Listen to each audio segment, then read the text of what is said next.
Just deal with winter weather. We don't deal with it all that often. It gives us an opportunity to look around the country, though, and see how we can level up. North Carolinians scrambled to find generators ahead of the ice and snow. And now questions are resurfacing about whether the state should adopt laws to better protect the power grid before disaster strikes. WRAL state government reporter Caroline Jaffa tells us what other states are doing and what North Carolina can learn from them. Caroline.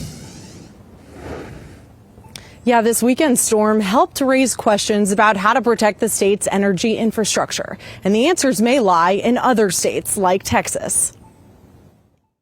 Millions of Texans froze after losing power during Winter Storm Uri. In response to the deadly 2021 storm, Texas lawmakers required utilities to better protect power plants and power lines from extreme weather. North Carolina takes a more hands-off approach, even though only 3 states have had more power outages in the past 25 years. But as far as requiring the utilities to weatherize their equipment, I am not aware that we have any regulations to that effect, or whether there's been a push for that, because it hasn't been an issue here in North Carolina. North Carolina relies largely on emergency response and voluntary action by power companies. When storms approach, officials declare state of emergency, treat roads, and activate the National Guard. Duke Energy, the state's biggest electric utility, also invests in long-term grid improvements. We have a very robust multi-year grid improvement strategy that we've worked with our regulators to establish that helps us to strengthen the grid to make it more resistant to outages from severe weather. Harrison says Texas should have been a warning. As extreme weather becomes more common, the question is whether North Carolina waits for disaster or acts now.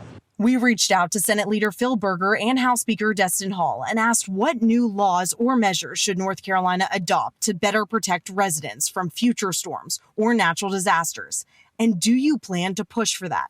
Neither indicated they support new requirements on utilities. But a spokesperson for Hall said in a statement, the House will continue to focus on maintaining a strong rainy day fund to ensure we are prepared to weather future natural disasters. Berger also issued a statement saying it is premature to discuss details of potential legislative action without damage estimates.